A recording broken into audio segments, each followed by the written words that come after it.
Let's get it. You know, we late night with it. We still showing up. Welcome to the Monday Night Live show. Like always, if you guys want to be a part of the conversation, go ahead and chat, blow up the chat. Let me know your questions. Let me know your thoughts. Let me know what you want to talk about in the chat. And we're going to go ahead and I'm going to respond to these chats as you're typing them in between each segment. If it's your first time watching, welcome. My name is Jay Askew. Welcome to the Monday Live show. We have a full night of topics. I mean, we're talking from Minnesota Somali fraud all the way to Tesla losing their EV market, all the way to Lululemon having racial profiling issues, apparently, and even people stuck in the Caribbean as far as Americans because Trump made the Venezuela strike and captured the president of Venezuela. So a lot of stuff is going on financially and economically and politically in the United States and worldwide. And we've got a night that's just going to be full of videos, reactions. So definitely make sure that you subscribe and you leave your comments and your thoughts down below because I always love reading you all's comments. And shout out to the ones who have subscribed. I appreciate your support. The channel is growing immensely, but I'm not going to waste any other time. I'm just going to go ahead and we're going to get into the first topic of tonight, which is one of the hottest topics. All right, we're going to start you off with some fire. All right, but we got the Minnesota governor, Tim Walz, actually stepping down from re-election due to this Somali fraud being exposed in Minnesota. Let's see what's going on, and we'll give a reaction. Let's go.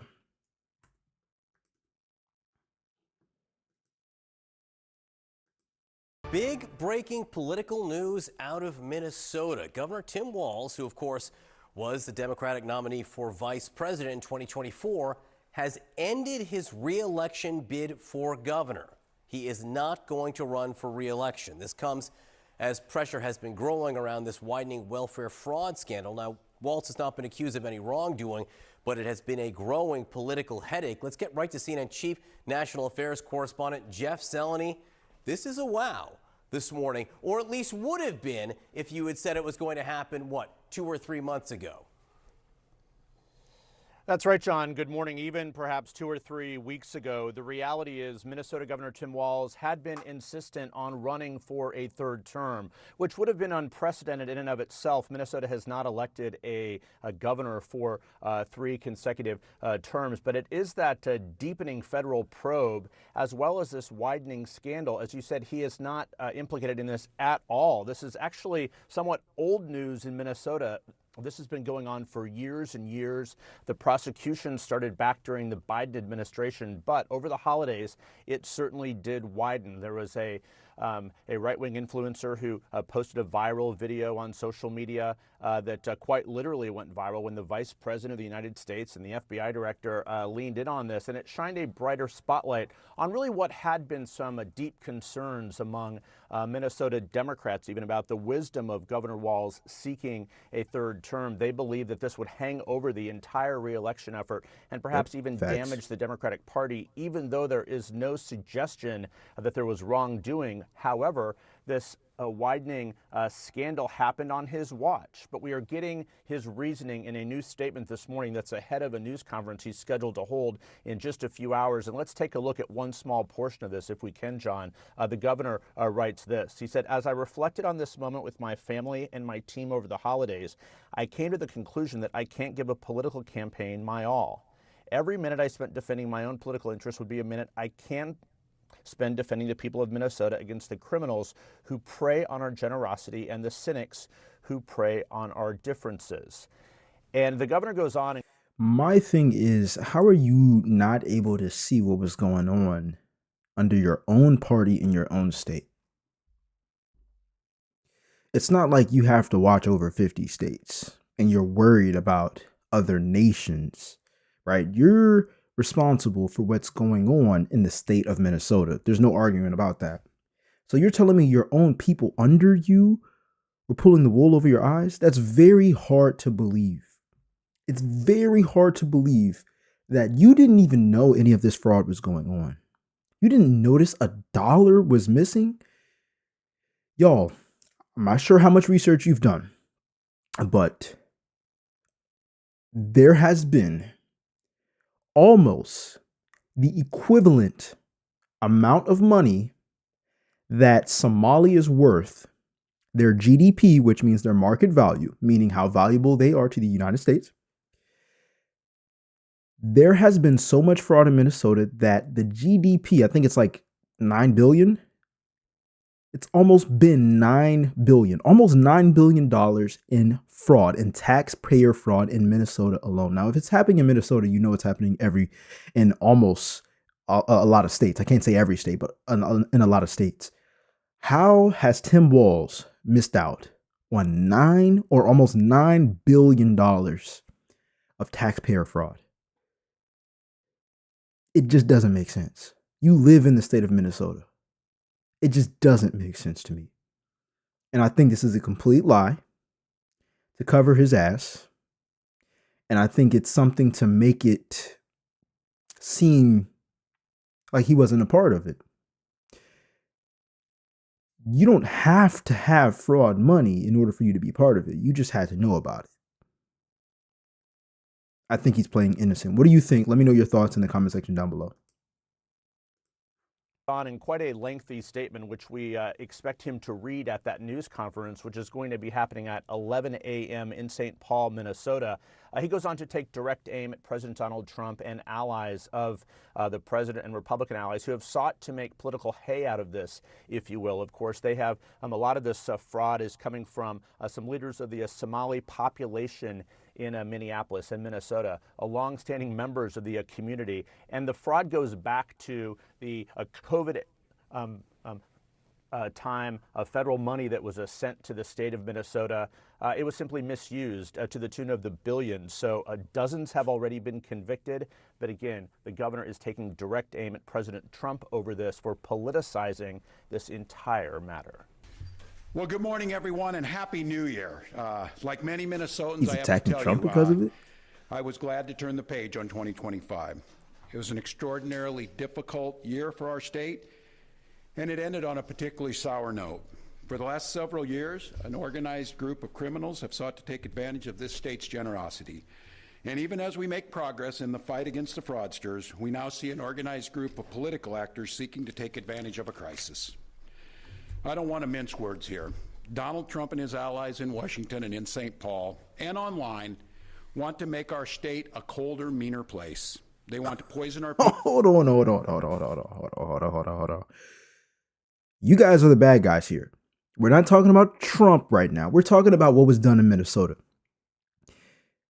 You're a taxpayer. You're probably a taxpayer watching this video. How would you feel if your money was misused and it was a part of a fraud scheme that was allowing these outsiders to come into your state, use your taxpayer dollars you work hard for, and they're out buying resorts, they're out buying pools, Lamborghinis, watches, glasses. These are the things that people were buying with these taxpayer dollars, and these were all luxurious items. It doesn't even matter how they spent it. They're stealing the money. But somehow, Tim Walz here has played the reverse Uno card. You know, yes, there was almost $9 billion in fraud, but Trump is trying to make it seem worse than what it really is. Trump didn't highlight what was going on. It was a YouTuber, a citizen of your state, that started highlighting what these Somalian people were doing in your state, because your people won't be responsible. Your people can't be trusted. So now somehow Trump is just trying to make it seem worse than what it really is. The YouTuber did his job. He understood his work assignment. That's all I'm seeing right now. And it seems like Tim Walz has a big problem with taking responsibility. Our people against each other by attacking our neighbors. And ultimately, they want to take away much of what makes Minnesota the best place in the country to raise a family. Definitely not the They've best. already begun trying to withhold funds that were meant to help families afford child care. And they have no intention of stopping there. Make no mistake, we should be concerned about fraud in our state government. We cannot affect. So why weren't you?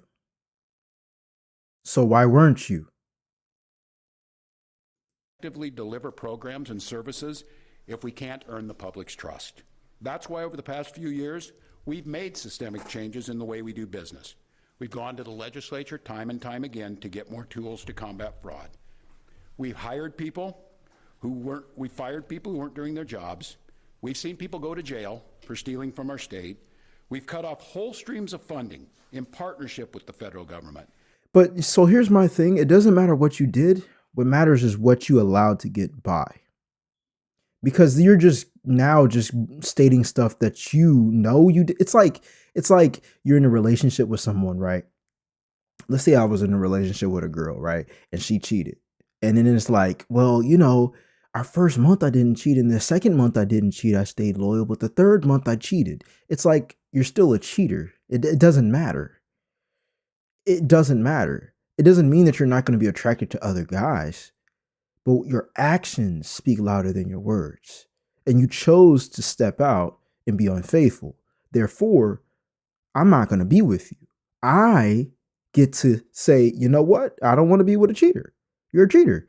There's nothing you can do to take that back. Your government officials in Minnesota were allowing this. This isn't something that was just done and then they found out about it. They were a part of it as well. The people under Tim Walz, and as far as we know, he could be a part of it too. They swept it under the rug. Fraud happening and being part of the fraud are two different things. Where we saw widespread criminal activity. We've put new locks on the doors of our remaining programs, and we've hired a new head of program integrity to make sure that those locks can't be broken.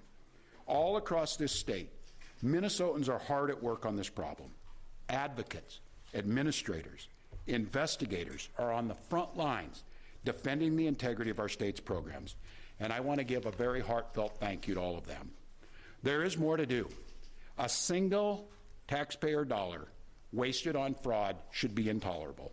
And while there's a role to play for everyone, from the legislature to prosecutors to insurance companies to local and county government, the buck does stop with me. My administration has been taking fast, decisive action to solve this crisis. We'll win the fight against the fraudsters. But the political gamesmanship we're seeing from Republicans is only making that fight harder. We've got Republicans here in the state legislature playing hide and seek with potential whistleblowers. We've got conspiracy theorist right-wing YouTubers breaking into our daycares, demanding access to our children. We've got the President of the United States demonizing our Somali neighbors and wrongfully confiscating funds that Minnesotans rely on. I don't care if you think that it's wrongfully taken away. You weren't using it responsibly. It's like a child and a parent.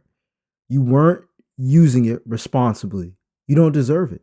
And if you did use it responsibly, if you didn't let greed take over your actions, right? Then you deserve it. But the thing is, you let your people, well, I can't say he let his people be corrupt, right? Those people were corrupt. They had a price. And obviously we know what their price was, right? They were basically hiring the Somalis to elect them into office.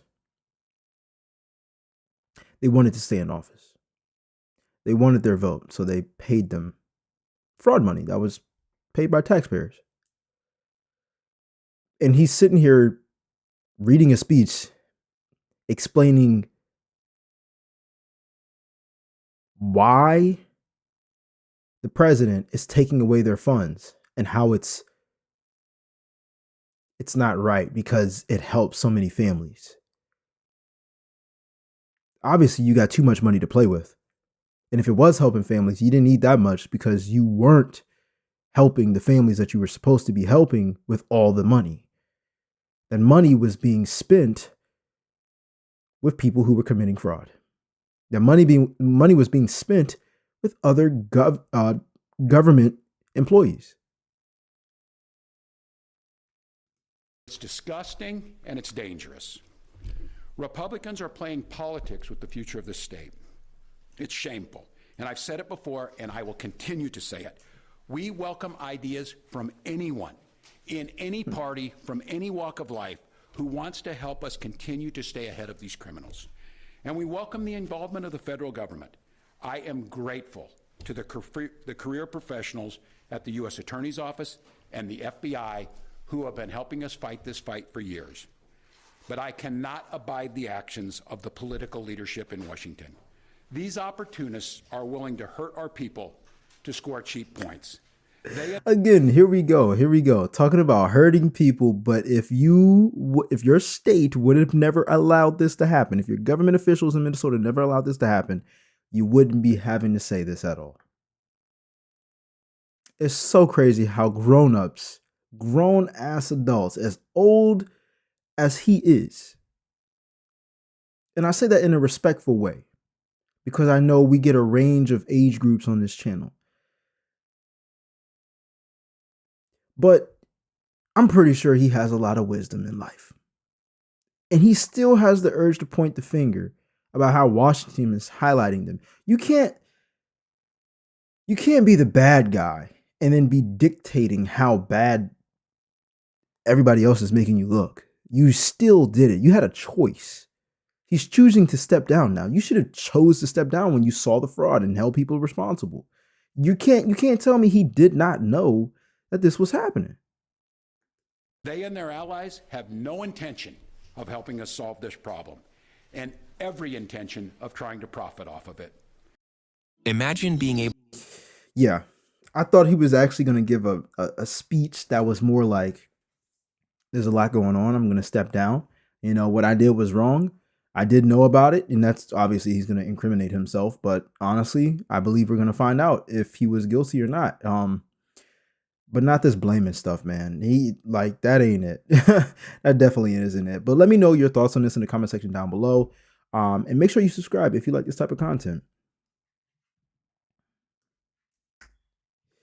All right, so we're going to go ahead and get into the next topic, which is Lululemon.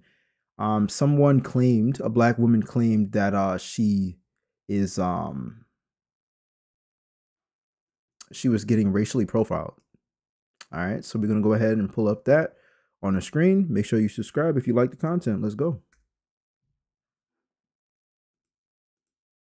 Profile. I was standing in the middle of the thing holding.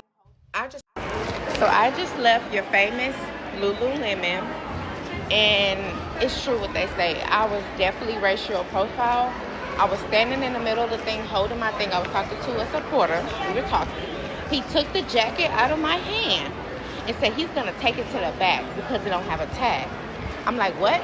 He made me wait for about 20 minutes while he was in the back with my jacket, right?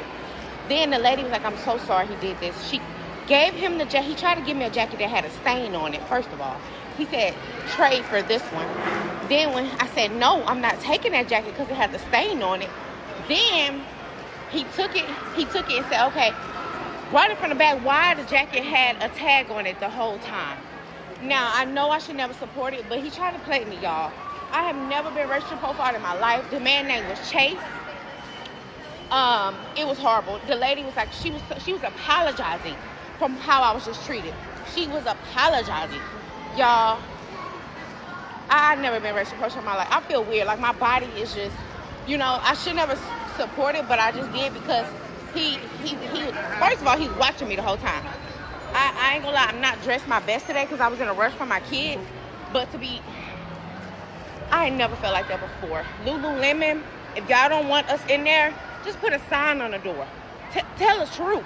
Because I shouldn't be having to spend this much money to be racial profile. You shouldn't have to. Woo. Okay. So a lot's going on right now. But what I found out was Lululemon, when they do put tags back on a piece of clothing, it does take 15 to 20 minutes. Now, when people say that they're racially profiled, especially black people, they love to pull the race card, not only in situations where they have to wait and things aren't going in their favor, but they love to pull it in anything that doesn't go in their favor, especially when they were raised in a environment where you were kind of heightened to that, right? And I'm speaking for myself as well. Like, I used to be like this, like, not no racial profile or whatever. It was just more like, man, I got it bad because I'm black, or they're doing that because I'm black, or they're like, look, honestly, I didn't hear anything that she said where she was getting racially profiled. Somebody took the jacket to the back. She got upset. They had to put a tag back on it. They brought another jacket out. There was a stain on it. She didn't want the one with the stain on it. So we took it to the back. The lady was apologizing, probably because it takes a long time. But where did the racial profiling happen in the story? I mean, if I'm missing something, let me know in the comment section down below. But I'm just telling you what I heard. And it's not just me, y'all. This is actually happening in the comment section right here. Mind you, before we even get into the comment section, she also said, I shouldn't have supported them, but I just went ahead and did it. Like, listen, if you know that you're getting racially profiled, you ain't gonna be spending no money with that company. It's almost like she wanted to buy the bag just so she could make the content, so the content could blow up, and then she can get like a flood of people like coming back and then attacking Lululemon because we live in a cancel culture. But I don't believe that was racial profiling at all. And again, the comment section, let's go ahead and see what's going on over here, because I think it backfired on her. One person said, why would you still buy something though? Like, I promise you, I did not read that before I said that. Like, why would you still buy something if you know you get racially profiled, bro? That ain't it, man. Another person said, where did the racial part come in at? And then if we expand it, someone said, that's what I'm waiting for her to explain. And then another person said, yeah, it seems to me he wanted to attach a tag when she got to the register, she wouldn't have to hold up the line. But hey, what do I know? And another person said, absolutely not. He tried to say she tried attempting to change the tag, but his goofy ass never thought to look through the entire damn jacket like he was supposed to as a manager, but then attempted to give her one with a stain. Absolutely not. Use your common knowledge. Love. If this was your situation, you would have said the exact same. So here goes another person who's going against it. And it's like, oh, the manager is trying to like get over on them. I don't think that's happening at all. I've seen black people, and I know I'm a person of color too, but I don't think like the average just black person just crying sorry about the race and wanting to be the center of attention and pull the race card all the time.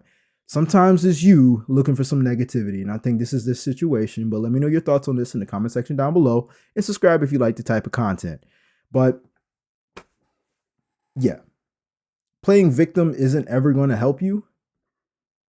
I don't think she's sharing the whole thing, man, because she bought the bag. I didn't hear any racial profiling. The lady was saying sorry. The guy had to do what he had to do in the back. You let me know. What's the verdict on this one?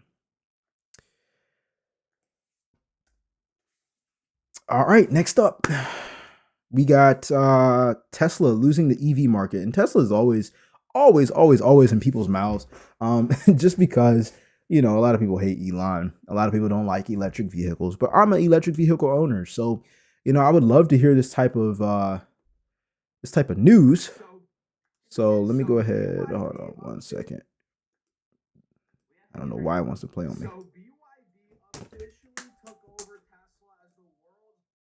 All right, so it wants to play on me. All right, there we go. All right, so I'm gonna go ahead and share my screen. Let's get into it. Subscribe if you like the content. Let's go.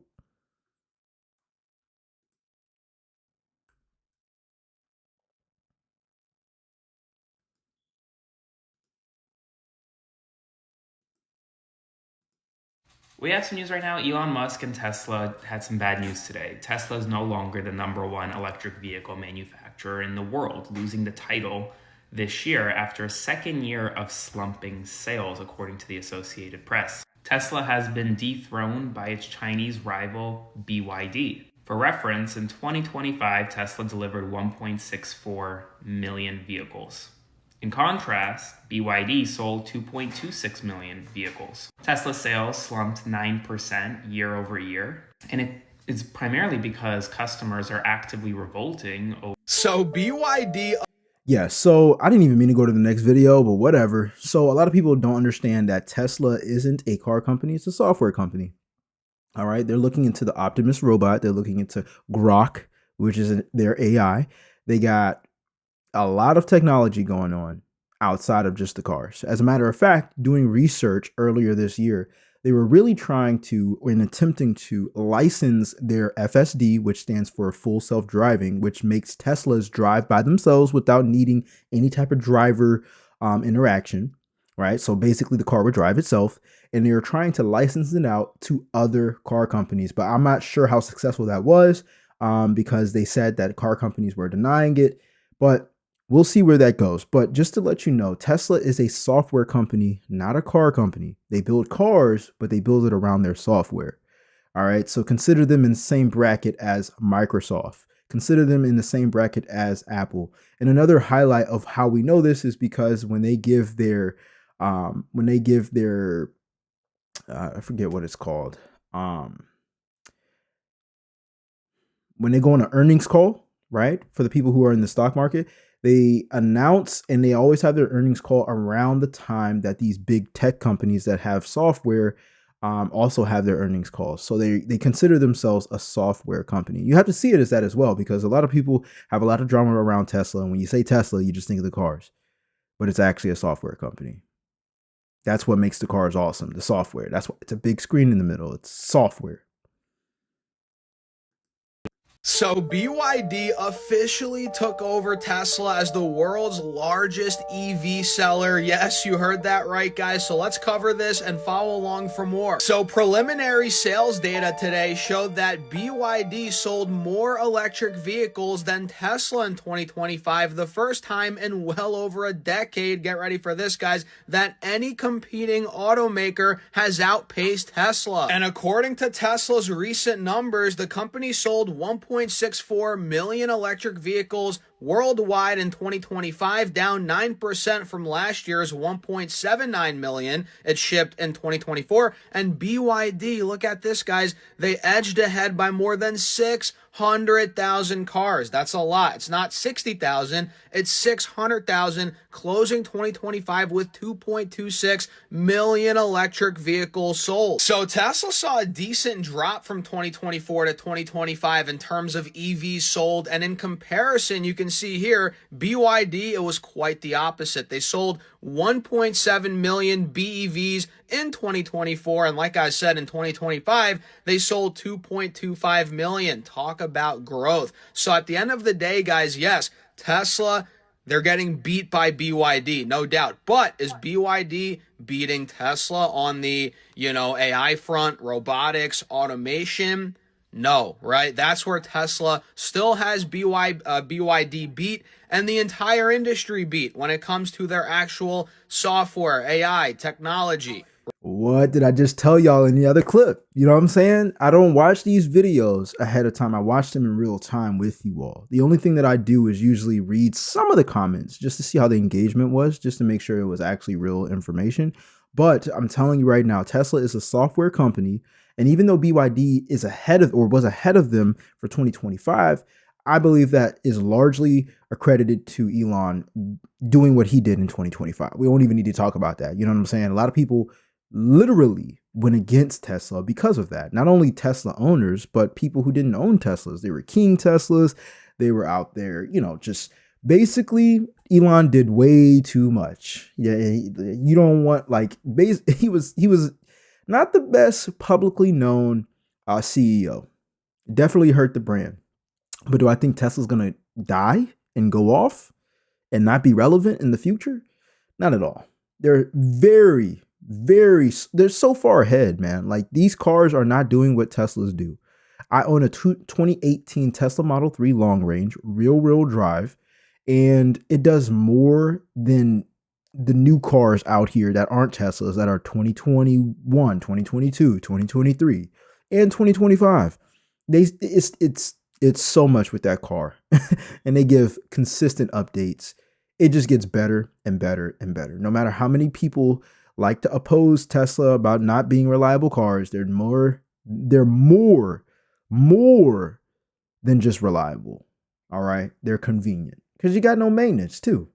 You know, and I know other EVs you don't have any maintenance too, but like it's a Tesla. Like there's so many other things about the car that are better than other EVs as well. So we'll talk about that on another video. But if you like this type of content, make sure you subscribe. Let me know your thoughts on this in the comment section down below. If you actually care about your family, I don't know why you wouldn't buy a Tesla. Here are the reasons why we bought our daughter a Tesla for her first car. Number one, I can find her anywhere, just to the Tesla app. And within there, I can see where she is. I can see how fast she's driving. I can see when she got to that location. If you use things like Life 360, this is that on steroids. Well, number two is easy. It is one of the safest vehicles. If you join some of those Tesla Facebook pages and see people have gotten into major car wrecks and see what their cars look like and how EMTs and firefighters have told them there's no way you should walk out of this accident and you walk out with a few scratches, that for me is enough to keep my kids safe. Number three, you can actually control the speed limit on your kid's car.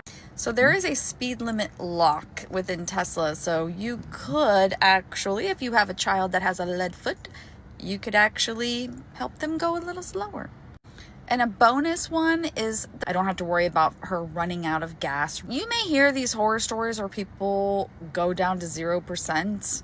It's pretty impossible, and I'll just leave it at that. So let me know in the comments if you guys would. 100%. I don't even have kids. What she's saying is true. This is why Tesla is a software company, because certain cars don't have this, even if they're EVs. Another thing that she spoke about was having the location. You don't have to put no AirTag in your car. I mean, you can if you want to, but it's literally an LTE service in the car itself. So you pay like a $10 per month subscription, which is very, very inexpensive compared to what I've heard, especially from Kia, which is like near $50 a month. But you get LTE service so you can locate it. You also get to tap into the camera system. So it's basically like having a Ring doorbell, but it's all around your car. So if anybody walks around, looks in, breaks in, anything like that, like you're able to see it, it'll record it, it'll send it to your phone, you can download it, you can show law enforcement, even driving dash cam, obviously you can use it for those things. They're very fast.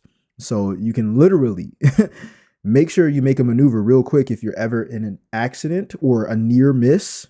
Okay. Yeah, it's a lot of things with the Tesla that a lot of people don't know. And one of the biggest things is also like having to charge it. It's not a pain in the ass to charge it. I literally charge at home using a mobile charger, meaning the same the same outlet plug that you use to charge your iPhone in when you plug it into the wall. I use it to charge my car. Does it charge the fastest? No, but it gives me enough to make a round trip to and from work, and I'm good. And at the end of my shift, I have a half a tank. I don't ever have to fill up my tank because it doesn't take that. I drive like round trip, like maybe 30 miles, right? But they're so convenient. And then when you go out and further from work and you travel, the car itself has an integrated map system that tells you if you're going this far, then stop at this station so you can charge for about 5 to 10 minutes. You don't have to stay there for hours, all right? And usually when you get there, there's so many stalls available, you don't have to wait in line. At least where I'm at, I'm in Virginia. Okay, so they're so convenient. A lot of people have a lot of negative things to say, but that's because they never really experienced them. But we are going to go through a couple videos of people having a negative experience with the Tesla. For those who really don't even, you don't know if you want a Tesla or not. If you don't know about EVs too much. So make sure you subscribe if you like the content, and let me know your thoughts on this in the comment section down below. I don't know about y'all, but I'd rather sit in my Tesla and charge my Tesla for fucking 35 minutes. I'd rather do that than to have to pay $75 for a fucking tank. And majority of the time, I don't even put money into fueling my vehicle up. It's literally free because I have a charger that's free. So I ain't got to worry about no high electric bills, none of that shit. So, y'all want to keep talking shit, like, let's really talk about it, because I went from a Jeep Wrangler to this. I ain't gonna lie. I used to put $75 in that shit twice a week. And I also rather sit in my Tesla that drives me where the fuck I want to be driven to. And I'd rather sit in my Tesla that I don't really have to put money into all year long. All I have to do is pay, like, what? A couple of dollars for windshield washer fluid, that's it. Get my tires replaced every now and then, that's it. Then for that fucking Wrangler, I was paying thousands to keep that bitch up and running like every year. This is the truth. This is one of the things that I forgot just because I own a Tesla. And I'm like, you know what? I haven't had to get an oil change. I haven't had to get transmission fluid. I haven't had to get a tune up. I haven't had to get spark plugs. I haven't had to get a vacuum seal. You know what I'm saying? Like I hadn't had to get an alternator replaced. You know what I'm saying? Like, look, I understand gas cars have been here forever, but at a certain point, those who rode horses also had to look at a car and be like, man, I ain't got to feed it nothing. Man, I don't have to make sure that I take it out to poop or whatever you did with horses. You know what I'm saying? Like, at some point, people made the transition, but everything she said is valid. I enjoy the hell out of my Tesla. You honestly can't tell me nothing. No Kanye, okay? You can't tell me nothing when it comes down to a Tesla versus a gas vehicle. It's an amazing vehicle. It's an amazing vehicle. It's so reliable and so low maintenance. You just charge it, windshield wiper fluid, make sure your lights are working, your windshield wipers are working, make sure your tires are good. You're straight. And a lot of people have a lot of negative stuff to say about the battery. Oh, the battery's like $15,000. Listen, the more we move forward every year, the batteries are going to get less and less expensive because the technology is getting cheaper to make, but it's also cheaper to fix. And technology advances really quick. Another thing is, most people who have Teslas don't have battery problems. They don't run over something insane. And their batteries are really, really good. Really good. I read stuff online that is quoted that these batteries are good past 300,000 miles. I went to my Tesla from a Volkswagen Passat 2004, and that car was my first car. All right, I still got it. It has almost 300,000 miles. I rode it till the wheels fell off. I'm just not gonna do electrical work on it. That's why I'm not driving. That's why I got the Tesla. And if you're telling me the Tesla can last past that, that's amazing. I mean, I don't have to worry about car notes because the car is going to be paid off. And then I don't have to worry about maintenance, or at least as much, because, it will have wear and tear. I'm pretty sure of that. But nothing compared to a gas vehicle. You have a lot more moving parts. But let me know your thoughts in the comment section down below. What are your thoughts about EVs? Do you like them? Do you not like them? Do you like Tesla? Why not? Or why do you? And subscribe if you like the content. Teslas are among the hardest and least likely vehicles to get stolen, but that could change very soon, and Teslas might be just as easy to steal as some older model Kias and Hyundais. So thanks to all the cameras and the GPS tracking and Sentry mode, Teslas are really hard to steal. Everything is captured on video, you can watch it in the app, and you can track your car from anywhere you want on your phone. But if this technology leaks to the public, Teslas are going to start getting stolen left and right, and it's going to be really hard to keep up. So right now, Teslas rely on this key card and your app to communicate with your car using ultra-wideband frequencies. These ultra-wideband frequencies are supposed to be very high-tech and hard to hack into. This company out of Beijing, China, called GoGoByte, are using low-cost radio relay devices that intercept the signal from your card key and then repeat it to unlock the car. This isn't new. These are already using the same technology to copy the signal from a key fob. But up until now, we thought that Tesla's ultra-wideband frequency was safe from this kind of hacking. Turns out it's not. And if you have the right tech,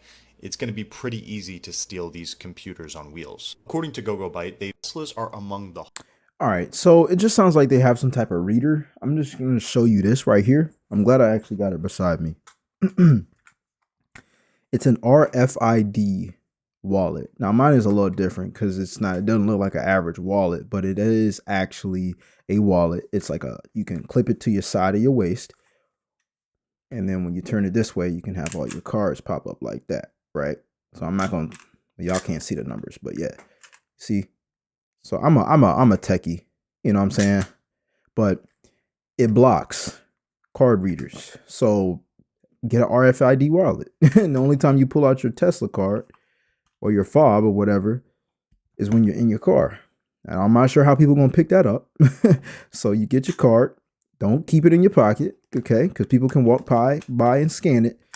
Put it in an RFID blocker wallet, okay? It's called RFID. You can get a normal looking wallet. You don't have to get one like me. And yeah, you should be good, unless I'm wrong. But let me know in the comment section down below. Is there a way to get through them? Because I haven't heard another way. And I work in tech, so I'm like, okay, that's cool and everything, but like he said, that's not new technology. So be prepared. You know what I'm saying? Like, just be prepared. You get in a high tech car, you got to have high tech protection as well. I know y'all hate Elon, but is it good? I'm hungry, right? And this croissant is so good. There we go. It's good. I'm letting the car drive itself. Like, I don't think y'all understand. Y'all pay probably more than me a month for y'all car, and y'all car don't do nearly as half. Nearly half of what this Tesla do. Reach. I'm just saying. I really wanted a Mercedes. They wanted me to pay $1,100 to like $1,400 a month. I said, what does the car do for that much? And I started listing basically everything that the Tesla does, and they're like, no, it's just made to look good. Who? At that point, I'm like, oh, okay. Who getting that car? Not Mo. Not when I have experienced a Tesla.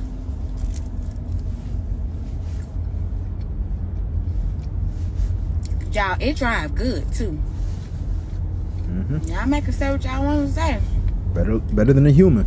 Especially y'all that like to drink and drive. Nah, that's crazy. I ain't doing that. Y'all better get y'all a Tesla. That's all I gotta say. Oh, by the way, it's legit changing lanes. Like, don't ignore my crack. But Crack the screen. it's legit. Legit. Switching lanes. Turning. By itself. Stop at the red light. It's a whole different experience when you're in that driver's seat and you see the car drive itself. I promise you, your heart's just going to sink to your feet. But this type of technology is not in other cars. I don't care what you say. They all say autopilot nowadays. Oh, it drives itself. Oh, it has cruise control and traffic awareness, and not like a Tesla. I mean, we turn it right on red. You're parking. You're exit parking, so you can make it unpark. You can have it summoned to you with nobody in the vehicle, and it'll drive up to you while you're in the grocery store and you don't want to go out in the rain. It does so much, and it's only going to get better because they update their cars like you update your iPhone, right?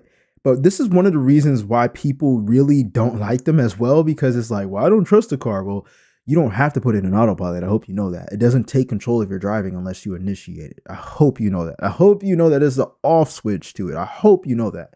But these are amazing cars. And anybody that did not like them at first, besides my mom, because she don't even like online banking. But anybody that has sat in my car and test drove it, or I drove it for them and they were sitting there for the first time, they were like, wow, like, this is really nice. I had no idea they were this nice. Like, it does all this. How much was it? And I was like, 20,000.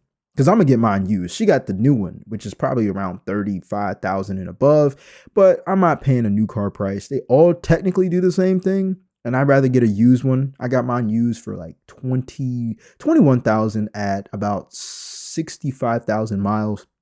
Still had the warranty up there. It's amazing. I have no complaints at all. The only thing, if I were to say something that is something that I wish that was better, is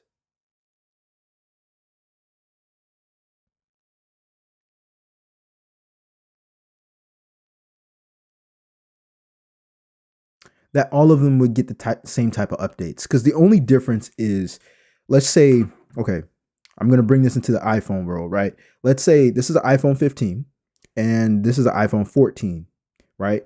But let's say Apple sent out an update, right? But since the 15 is newer, it gets all the special features all at once. But since this is the 14, it takes longer for it to get the special features, if it's going to get the special features. Like for me, my car does drive itself, but it doesn't drive it like hers. It might drive a little better because it's using some AI, but I don't really care. I mean, the car gets me from point A to point B. It still drives itself at the same time. So it's pretty sweet. Let me know your thoughts on this in the comment section down below. Subscribe if you like this type of content. All right, let's get it.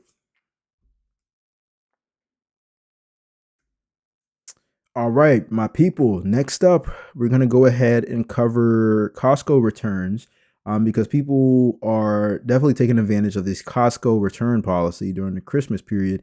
And it just doesn't make sense to me how people buy stuff for Christmas and then they know they can't afford it and they plan to return it because they know they can't afford it. Like, it's just going to ruin the Costco return policy industry. I wonder how long they're going to allow this to happen. But without further ado, let's go ahead and see what's going on and react to some videos.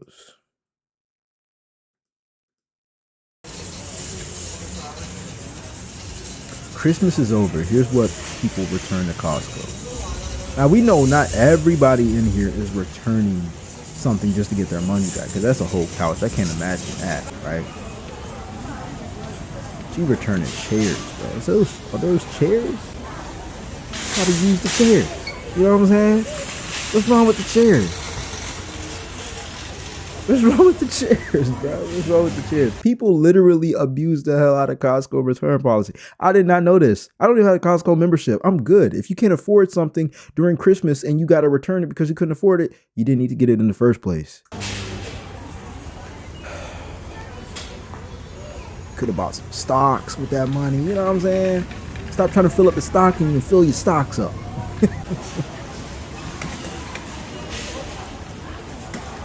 They are persistent on this lady returning her chair. And I ain't standing in that line. I don't even like standing in line grocery shopping. I'm good. I'm gonna just DoorDash it. Unless it's Sam's Club, I'm just go in and go out. You know what I'm saying? Man, I did not know it was like this. Did you know it was like this with Costco? Let me know in the comment section down below and make sure you subscribe if you like the content.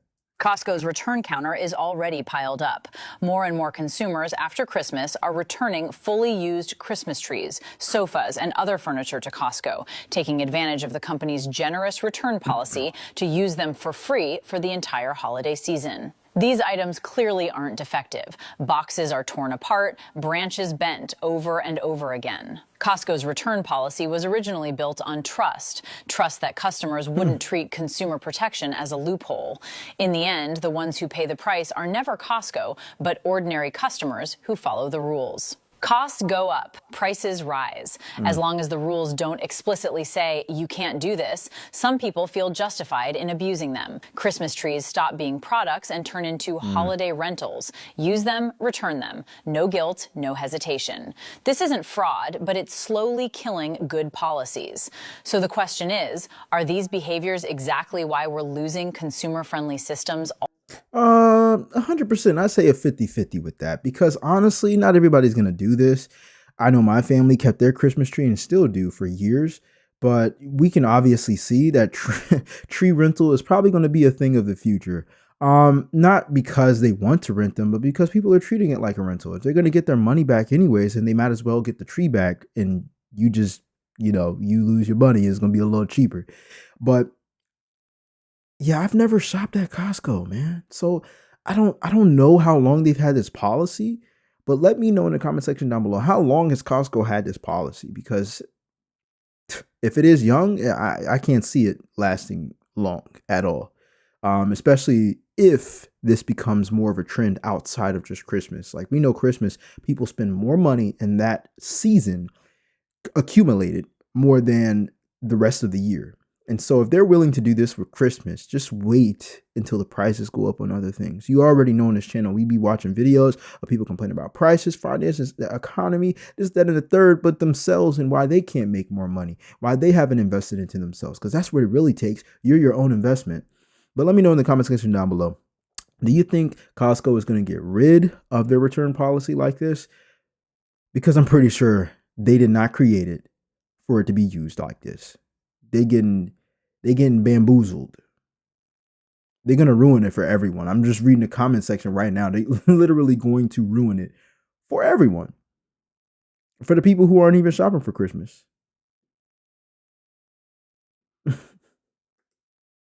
Never will I ever try to return over $1,000 worth of merchandise to Costco dressed up like this because I don't know what happened today, but I received a lot of hate from people that I thought would be very kind and supportive and show me customer service. I mean, I don't know about the woman behind me that was throwing slurs and upset about me returning food, but I expected a lot more from Costco. Costco is literally known for their return policy. There is a 100% satisfaction guarantee where if you don't like something, you can return it. You know, sometimes, yes, you have to put a reason, but it should not be up to the discretion of the general manager or one of the employees, the customer service agents, to decide whether or not I can return something. I literally had people who were treating me like the dirt on the bottom of their shoe because I was returning stuff to Costco. I don't know if it's because of the way I look or the clothes that I'm wearing. Maybe they thought I wasn't from here or whatever, but I just feel like nobody should have to feel like that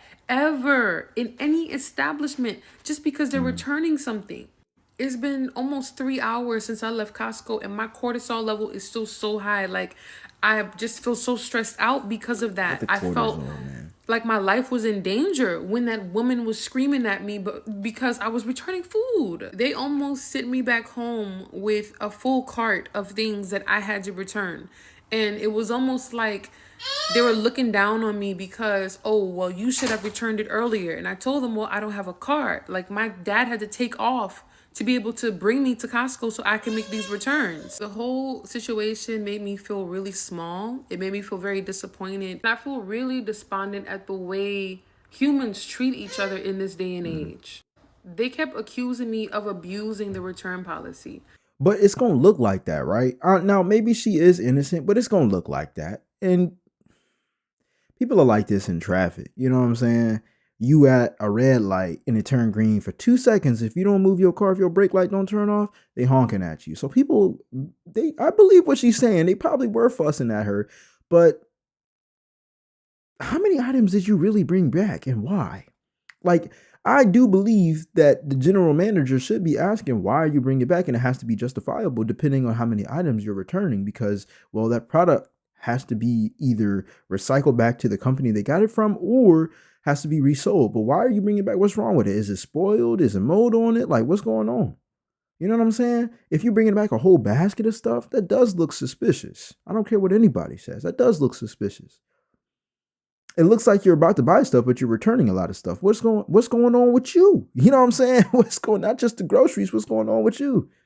But the return policy for Costco is literally posted on the wall. There's no fine print. The general manager and the employees, they were arguing at me. They wouldn't allow me to talk when I was explaining things to them. They were looking down on me. They were upset. They were frustrated with me as if like I'm taking money out of their pockets because I'm returning items. I did not understand the level of disrespect that they were treating me with. And I was so shocked and appalled because I'm always saying how much I love Costco. I'm always saying how, man, everybody is so nice. Like, I would love to work here because the employees seem so happy. But I come through the door and I have a bunch of things that I need to return because I never had the chance to do it because I don't have a car. And everyone is upset at me. Like I stole something from them. Man, I'm getting a little emotional now because it was just like, I just didn't understand the hate. Okay, so I'm reading the comment section as I'm watching this video, and this is what I'm seeing, right? Someone said it's not about race or looks. I believe it's about abusing the system. And then I'm looking a little bit further down, and someone quoted, "It's been a year as per you, make it make sense. Girl, stop the idea of year of returns. That's the issue. If you have money issues, you need better money management." So is she making content about what she's returning? Expected more. You think you're entitled. Get out of here. You're a joke. The Joker's actually believing that I care about your comment. Is she making content, bruh, about how she returns stuff to Costco? Because apparently they have a 6-month return policy. A 6-month return policy, y'all? Costco needs to change that return policy because people abuse the policy. It's not only her, it was another one that posted returning furniture after a year. So she posted get out of here, bro. See, this is what I'm talking. I ain't gonna pull the race card today, but this is what I'm talking about right now, bro. Oh, the urge, the nerve to complain, and you're abusing the system. Yeah, sure, it's written in fine print that you can return something in 6 months, but bruh, whoo, abusing the system. Talk about abusing the system.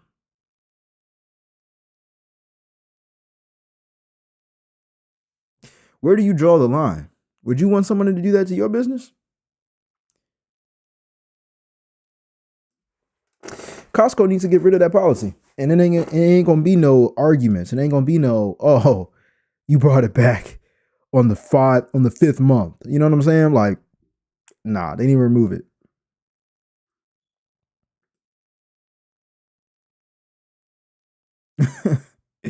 Hold on. They had to start a 90-day return on all electronics and appliances because people were returning 5-year-old TVs to get a new one.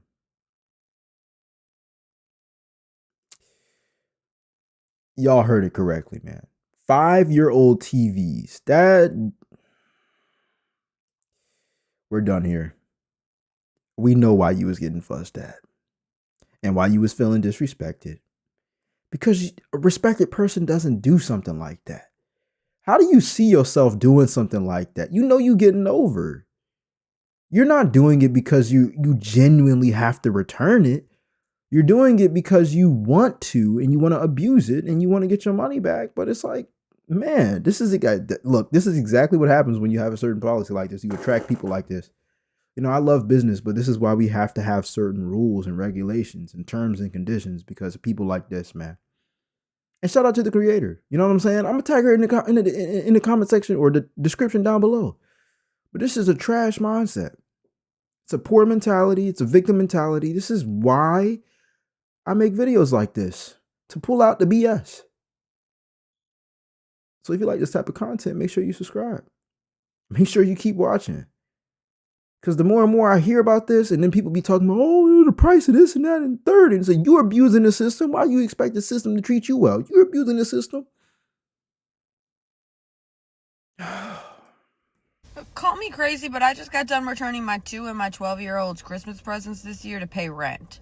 They've been acting up. My little 2-year-old, he's always acting like a little brat. And the 12-year-old, she has an attitude constantly. And rent was due. So after Christmas, I returned all the stuff that her family got her because bills are due. And everybody, like, I've told them to keep it a secret. And they called their grandma and their aunties and their uncles right away. And they're all upset. But my kids are acting ungrateful. And I feel like, why do they deserve anything? Especially when I need rent paid. So I returned everything and I got around probably easily like $500 back because I got a lot of family. I got about $500 from returning everything and I was able to make rent now. And I don't know, am I a bad person because I don't think I did anything wrong? I genuinely do not think I did anything wrong. Rent is more important than name brand designer stuff that my daughter had. Rent is more important than all the toys that my son had. They have plenty of stuff. And like I said, they've been having an attitude this whole week anyways, so. She sound just like her kids probably, bruh. I'm not gonna lie. She sound like a brat. I don't think I did anything wrong, brat. Come on, man. You're responsible for your own kids. You bought the name brands for your kids. You didn't have to. They didn't make you. You chose to. You know you owed rent and you spent more than what you were supposed to spend. So you're finding an excuse because your children just didn't change just because of Christmas. Usually a kid is going to listen to you if it has, or not if it, but if they have an incentive, a strong incentive. It's almost like she can't take responsibility of how she raised her own kids. Let me know your thoughts on this in the comment section down below. Because she won't even in Costco, but she talking about returning the gifts and stuff. And it's just like, who's at the blame? You owe rent. You couldn't pay rent until you gave the gifts back. Your kids are acting like brats. It's all you. You chose to live wherever you live. You chose the job. You're complaining about money. You're complaining about your kids. When are you going to take some self-responsibility? When are you going to say, you know what? I need to teach my kids more discipline and whoop their behinds, or put them in the corner, or not give them dessert, or something to help yourself solve your own problem. Because returning a gift that you bought for Christmas at a store one time a year ain't going to solve a problem that you got to deal with 364 days of the remainder of the year. It just don't make sense, man. It don't make sense. Subscribe if you like this type of content. Let me know your thoughts on this in the comment section down below. All right, next up, we're going to go ahead and cover this one was interesting, y'all. My mind was blown. Not because I support it, but because there's a lot of men out here who are just straight simps. And hey, round of applause to y'all. Y'all made it happen for her. There's this creator named Piper Raquel, who was apparently a child creator and eventually grew up and created her OnlyFans and made a lot of money in one day. So let's go ahead and get the background story. Make sure you subscribe if you like the content. Let's go. Here's everything you need to know about Piper Raquel and her mother, Tiffany Smith, who are the topic of a new documentary out on Netflix right now called Bad Influence, The Dark Side of Kidfluencing. Our story starts off in Georgia in 2007, where Tiffany was living when she was 26 years old and got pregnant with Piper. Now, Piper's dad didn't stick around, which meant Tiffany was raising her daughter on her own. Tiffany started putting Piper into pageants when she was just a toddler, and she actually won her first pageant when she was just 3 years old. She absolutely loved the attention and the fame, and eventually they started posting her on a kind of lip sync app called Musical.ly, which eventually turned into TikTok. She also started posting, or I should say, Tiffany started posting Piper on YouTube when she was only 8 years old. Piper got her big break in 2017 when she and her mother were cast on the show Dance Twins. She also moved to LA in 2017 and she was only 10 years old. This is also when Piper and Corinne became friends. Now, Corinne would later on become one of Piper's squad members, but at this point, she's asked to audition to be a backup dancer on Piper's new show for Dance Twins. Tiffany, Piper's mom, at this point had huge aspirations for her daughter and wanted her YouTube channel to take off. So she would invite Corinne over for sleepovers and then tape things for their YouTube channel. One of the videos that they first uploaded to the YouTube channel had over 1 million views. Right around this time, this man comes into the picture as well. This is Hunter Hill. He was just a kid, and Tiffany recruited him to play a brother to Piper on her YouTube channel. Yes, it was all fake.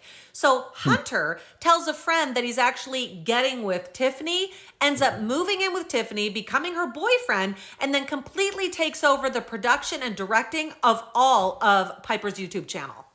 At this point, things are starting to really take off for Piper. She gets cast in a show on YouTube, and the show's called Manny, which is about a male nanny. Now, she gets cast to play this preppy kid, and her soon-to-be good friend Sophie ends up getting cast to play this goth child. So the whole thing is on YouTube on a network called Brat, which is basically like the Disney Channel, but for YouTube. I'm going to just say this because where this is going, you're going to see how she turned into an OnlyFans early star. Where she's at now, she just released her OnlyFans and made $1 million in one day. But one thing I want to highlight for you all is how important content creation is. Even if you don't think you're a content creator, you still create content. You still take pictures on your phone. You still scroll, but you just don't do it in a productive way. But when you focus and you want to make an extra stream of revenue, content creation is one of the easiest things to get started with, the most hardest things to stay consistent with, because you always have to be a producer. You always got to be thinking, what's that next video I'm going to make? And I mean, I'm not going to call it a curse. It's a blessing because we're able to hold up this metal rectangular device and make a ton of money with it. I've made over 6 figures my first year starting as an entrepreneur, just creating content, right? You don't have to be a pro. You don't have to have a fancy camera. You can literally have an iPhone and have an idea, and you can make millions of people see it, and you can make a ton of money with it. But we're seeing her outline from her backstory, but I can't wait until we get into how in the hell did she make $1 million in a day? Obviously, we know how because she has an OnlyFans, but it's like, bro, she started off here. You know what I'm saying? And I'm not an advocate for OnlyFans. I don't stand for that mess, man, because it's not productive. It drains your energy. We know what men are doing behind the screen. You know what I'm saying? And it's just very sick, bro. You looking at pixels on the screen, getting off. Come on, bro. Come on, bro. The two of these girls had really hit it off, and Tiffany was thrilled. She now had another kid to film on YouTube. So the two of them started making content together, and in 2019, Piper is on a podcast where she calls Sophie her absolute best friend, and they're just 12 years old. Sophie says in 2018 that they were filming and Tiffany realized that Piper's lines were getting cut. Someone else, another character, was getting a bigger role. And Sophie says Tiffany threw an absolute fit, stormed off saying, "You're not doing this to my daughter," and tried to make Sophie leave with her, and Sophie didn't. Tiffany and Piper would go back to Georgia and visit with friends and family, and one of the people that still lived in Georgia was Tiffany's sister, Patience, who she didn't really have a connection with. Now, Patience was married, and her wife had 2 daughters, Claire and Reese. Piper started to connect with Claire and Reese, who actually looked up to Piper because of her YouTube channel and all the fame she had gotten. Tiffany got the idea that she wanted to have a group of friends that would tape with Piper, and she was going to call them Piper's Squad. So she started recruiting kids, including Claire, and also at this time, Sawyer joined up. So the OG squad in 2018 consisted of 8 kids. So we first, of course, have Piper. She's 11 years old at this time. Corinne was 11, Sawyer was 12, Sophie was 11, Hayden was 11, Emily was only 10, Gavin was 11, and Simone was 12. Piper's YouTube channel ends up hitting 1 million followers in just a year and a half. And what Tiffany ended up doing was making all of their YouTube channels connect back into Piper's channel and would send followers. So all of them were gaining a ton of subscribers. Now, what ended up happening is they eventually were so popular, they started even touring.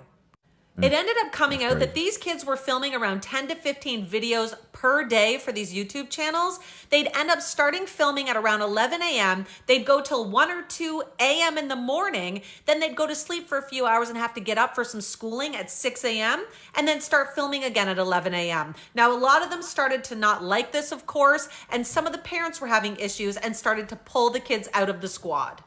Tiffany was also obsessed at this time with cleaning. They actually had something like 36 cats, and she was making these kids do all the work in the home. So they were having to bleach everything and clean everything during their off time, and it was absolutely exhausting. Tiffany also wanted to start filming more risque content. She would film them being mean girls to each other, film questionable content, and started making the clothes a little more sexy, even though they were just 11 and 12 years old. Tiffany was also being extremely inappropriate with one of the squad members, Gavin. She would flirt with him and say completely inappropriate comments to him. Now, Corinne was going home to her mother, being extremely upset with what was happening on set and crying, and her mother eventually pulled her out. As soon as Corinne left, Tiffany made it extremely clear that everyone was supposed to ostracize Corinne. No one was allowed to speak to her ever again. In 2019, the squad became just 4 members: Piper, Sophie, Sawyer, and Gavin. And then Frank the Pug got added. Now, Frank the Pug was a real dog, and Tiffany, the mother, would be the voice for the dog. She would hold the dog and make its arm move, be off camera, and be talking for the dog, saying completely inappropriate. All right, I'm gonna just go ahead and skip down to the part where brand you know deal. what I'm So what she ended up doing to Sophie's mom is she said, "You have to give up your parental rights to Sophie and sign them over to me." And this is when Sophie and her mother finally chose to leave. In March of 2021, Sawyer and his family had had enough, and they decided to pull Sawyer. And Claire at this point decides to stand up to Tiffany for something and gets called nasty words. Her mother finds out, and so she's pulled off as well. Piper decides at this point to make a video talking about all the kids that have left the squad and decides to go on and unfollow each of them on camera. This caused a huge wave of hate for all of the kids that had left the squad. In January of 2022, 11 of the squad members who had left and their families filed a civil lawsuit against Tiffany. Now, the complaint alleged that the plaintiffs weren't compensated for their time collaborating with Piper and that they were subject to inappropriate, offensive, and abusive treatment, including wildly offensive and sexually explicit comments. Tiffany tried to countersue for like $30 million, but quickly dropped that. And in October of 2024, she settled for $2 million. Tiffany has always denied these claims, and Piper actually issued a statement to People magazine after the lawsuit was settled, saying that the whole experience was extremely painful and honestly hard to understand. Not just because of the people making ridiculous claims about me and my family, but also how the media has been. It's become Okay, so this isn't exactly what I thought it was gonna be. I thought she was gonna be talking about how she became an OnlyFans. Let me go ahead and look it up. Made $1 million with OnlyFans. So we got tricked with that one. But I'm gonna go ahead and pull up a video that actually talks about her OnlyFans. I was watching it a little bit, a couple of seconds, but let me see here.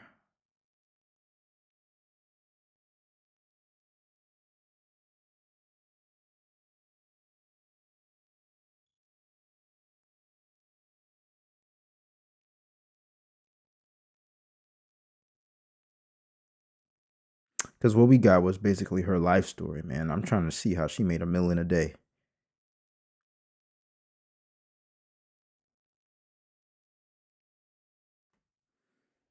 I'm gonna pull it up on my other phone.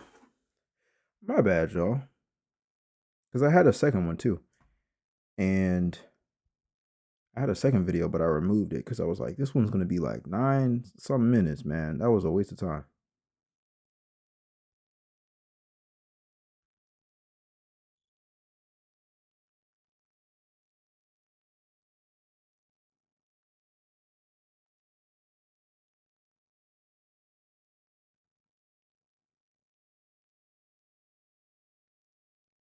I bet. Just sent it to my phone. So we just gonna go ahead and watch this one.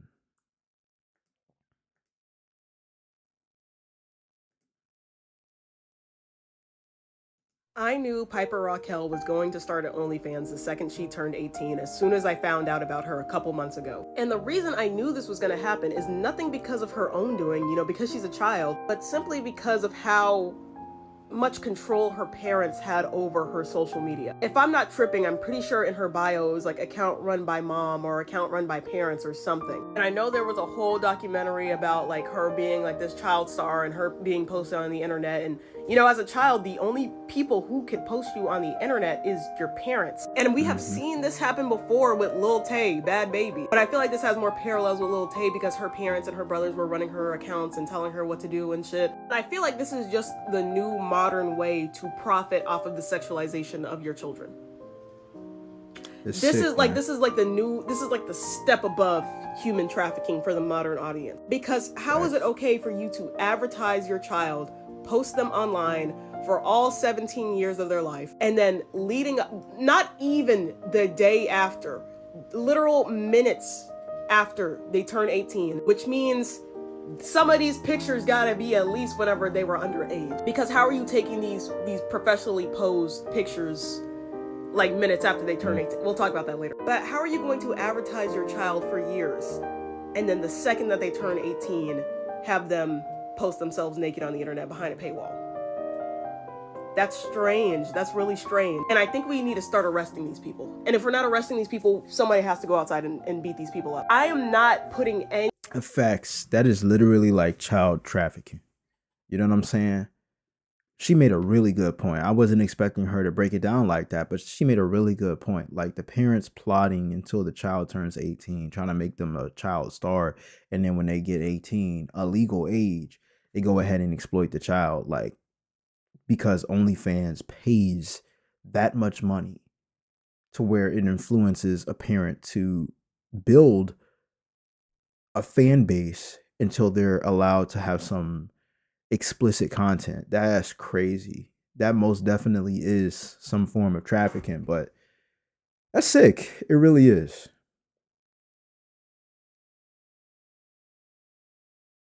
It really is, man. I ain't even know who this girl was. I ain't watch her. I ain't watch no children YouTubers or nothing like that. I was in my 20 I was 20 years old, man. In 20 yeah, yeah. I was 19, 20 years old in 2017. But anyways, yo, too much. What do you think? Let me know your thoughts and subscribe if you like this type of content. Of the blame on Piper or on Lil Tay, because this is just like what they've been groomed into doing. Because the only way that they know how to make money or how to, actually survive out in the world is by what their parents have, pushed onto them. And that's being in the public eye, getting attention, good or bad. Playing the online landscape. And I guess this is like the final form of it. It's really sad. It really makes me upset, and I think Yeah, it is sad. But she can make her own choices, even though people don't see her as an adult. She doesn't have to do it. She's not forced to do it. She can say no. So to some part, I'm like, Piper wants to do this. That's my thought with it. At 18, I knew what I wanted to do. Now, am I doing it now? No. But I knew how to make a choice for myself. I knew right from wrong. That's all I'm going to say. If you like this type of content, make sure you subscribe. Let me know your thoughts on this in the comment section down below. Let's go. All right, last topic for tonight. Americans are stranded in the Caribbean due to Trump's Venezuela president getting captured by him. Let's see what's going on. Breaking news, Americans are currently stranded in the Caribbean. The FAA has closed the airspace due to the situation in Venezuela. If you don't know what's going on in Venezuela, please look it up. I want to read some comments from travelers who are currently stranded in the Caribbean. I tried rebooking to Puerto Rico so I could take a private plane to school, but they also canceled U.S. territory flights. Stuck in Curacao. I've been here for 10 days and there's only so much the bank card can hold. This commenter is trying to return to Philly from St. Martin and there's no option. Stranded here until at least Tuesday or Wednesday. My mom is currently there in the Caribbean and was supposed to be flying home today to Atlanta. Flight canceled, got another one for Monday. That one got canceled. Delta has no flights there until January 21st. You guys, it's January 3rd. This person is stranded for 18 days. Currently stuck in Barbados for another week. We were supposed to leave today, but the flight was canceled. The airline said the next available flight would be January 10th. Stuck in St. Kitts for a week. Stuck in St. Vincent. Was supposed to leave today, but flight got canceled until next Saturday. I have family stuck in Trinidad right now with no way out. It's absolutely insane. This is an occurring situation. I'll keep you guys. This is crazy, and this hit these people unexpected. They didn't know that Trump was going to make a move on Venezuela. They was on vacation or seeing their loved ones or they were traveling. Let's see what the comment section has to say. The situation in Venezuela is the U.S. president attacking the country, kidnapping their president in violation of international law. So, if you don't know, now you're going to know. Trump didn't get congressional approval, but so did some other presidents. They didn't get congressional approval as well. So anyways, Venezuelan people got their president taken away. The president and his wife actually got flown to New York. Let's just say there was a lot of drugs that were sent over into the United States. And I think it was a power move by Donald Trump to take control of the oil. That was the real reason why. But they got him for the drugs. He had a warrant as well.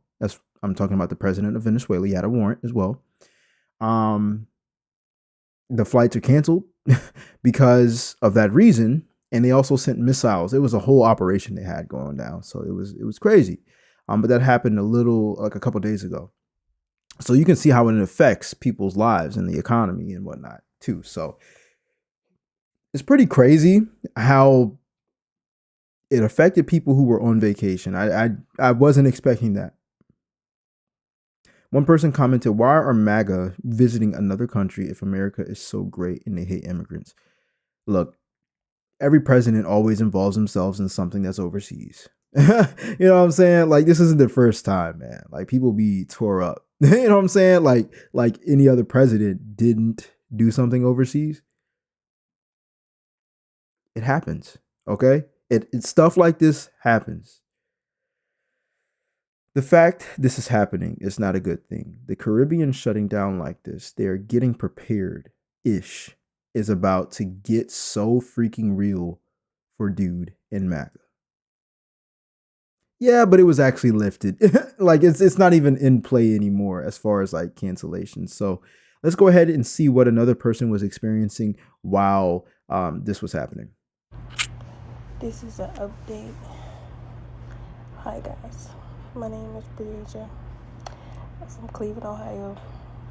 Came to Puerto Rico by myself for my birthday, and currently stuck because Trump wants to bomb Venezuela while we're here. He bombed Venezuela from Puerto Rico, so now Venezuela wants Puerto Rico's neck. Unfortunately, I'm just trying to get back home. There are no flights coming in or out till next week, or the end of, next week. This week coming up, sadly. And the crazy part about it, they're not helping nobody find nowhere to stay. They want people to keep coming out, money out of their pockets. And yeah, I just feel like that's so wrong. Everybody just want to go home. I know I do. I just turned 22. It's my first time traveling alone. And it's happened. You know what the crazy part is? You can't expect any of this. Like, you can't predict any of this. So it's like, I hear people in the comment section talk about how, like, oh, you need to research a place before you go and fly to it or whatnot. Like those people don't know. I will say that they don't know. This is just part of life. You know what I'm saying? Like, a part of the world can get shut down. We learned that with COVID, man. You know what I'm saying? Didn't no missiles have to get sent in order for them to cancel flights? We were all shocked by what it did to the world, you know, as far as transportation, being in public spaces. Even if you don't think the virus was actually something that was like, quote unquote, real or as serious as the news was trying to make it seem. But it's like, we've seen it change in the blink of an eye. Like, I remember being in college when it was COVID, and we were on spring break, and it's always fun because that's like the week of my birthday. But we didn't come back because COVID had shut down the world and it had spread faster. And they were like, nope, don't come back for another week. Then another week turned into a whole nother school year. So that shocked us all. You know what I'm saying? But you can't expect certain things. Like, you can't predict certain things is what I'm saying. And things like this do happen, but you know, people are going to try to eat Trump up off of this. Oh, well, yeah, people were stuck in Caribbean. Like, yo, chill. No more missiles were sent. You know what I'm saying? Well, nothing else crazy that was happening. You got a lot of stuff going on in the world right now. And I believe Trump is an action taker. So shout out to Trump for taking action. There's just a lot going on right now, and you just don't know how your life is going to be affected. Just like the government shutdown, just like EBT. You know what I'm saying? Good or bad, like not getting taxed on overtime. Like, people were happy about that until they found out how you're not going to be taxed on overtime or tips. Like, people going to complain about stuff, but you know, at the end of the day, you live in a world with other people. Stuff like this can happen, and we should know this by now. Especially because you're watching this video right now, we've all lived through COVID, man. But I definitely hope that she gets home safe. Y'all, this is serious. Airlines canceled dozens of flights leaving the Caribbean and going into the Caribbean. If you don't know, the United States of America just attacked Venezuela. So please be aware, if you have a flight going to Puerto Rico, Bahamas, Jamaica, and all that kind of stuff, and especially if you're flying with JetBlue, baby, you probably not gonna make it today. I don't know what JetBlue is, but I heard that the airlines were open back up again. Let me know in the comment section down below if you've heard the same thing as well. I'm not flying right now. We're going to be flying sometime in summer. Actually, no, we're not going to. We might be flying. We might be flying. No, actually, we're not going to be flying. We're going to be taking a cruise. But either way, I heard that the airlines were back open again. But yeah, like again, you can't predict these things. At the end of the day, people do panic because they hear a bomb, they hear a missile, they hear attack, they hear kidnap, and it's like, dude had a warrant, bro. You know what I'm saying? Like, Trump is an action taker. You're not going to be able to predict him too many times, especially with the operation like this. Like, imagine warning the world, I'm about to go and serve this warrant to the Venezuelan president and bring him over to the United States. Like, that would ruin the whole point of the operation, right? So it's like, at the same time, it had to be something quiet. But a lot of stuff happens that's quiet in this country that you don't know about, that are against your favor, like the Democrats up in Minnesota. You know what I'm saying? Who are doing the tax fraud. The Democrats. Because everybody think that the Republicans just want to take money, and you know what I'm saying? It's not. The people who smile in your face aren't always your friends. So you just got to do your research. Make sure that you are making a confident decision if you're going to go travel. And make sure you pack extra things. Make sure you bring extra money. Don't be living paycheck to paycheck on no vacation. Like, you will not be finding me like that. It's just not going to happen, man. You know, but shout out to the people who got back home safely. Hopefully that was everyone. And if you like this type of content, make sure you subscribe. Let me know your thoughts in the comment section down below. All right, y'all, that is the end of this show. I'm going to be completely transparent with you all. I am tired. Like, I am tired, but I've been putting in the work on this channel because you all deserve the best. You deserve someone who's going to show up consistently for you. But I am still figuring out, like, what's a good time for me to consistently show up on Monday, Wednesday, and Fridays. That's going to help me have the most energy, because I do work a 9 to 5. And, you know, I do work out 5 days a week.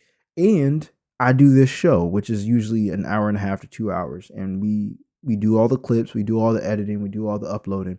So it's a lot, but I appreciate everybody who shows up, because I love talking about these things. I love watching these type of videos and discussing these things with loved ones and friends and family. And I'm like, let me bring this to the internet. You know what I'm saying? And we're having a great time. We're growing the channel. So shout out to everyone who's been watching the videos and showing up to the shows. I appreciate every single one of you all. You're not overlooked. I literally check all the time my YouTube channel and my videos to see how you all respond to certain topics. So if you like these type of videos, make sure you give it a thumbs up. Make sure you subscribe. Make sure you comment down below so it can be boosted out into the algorithm of other people who are just like you. Other than that, I will see you guys on Wednesday. All right. I might do it actually in the morning because I'm really tired. I need to get my sleep. But anyways, I appreciate you all again, and you all have a blessed night.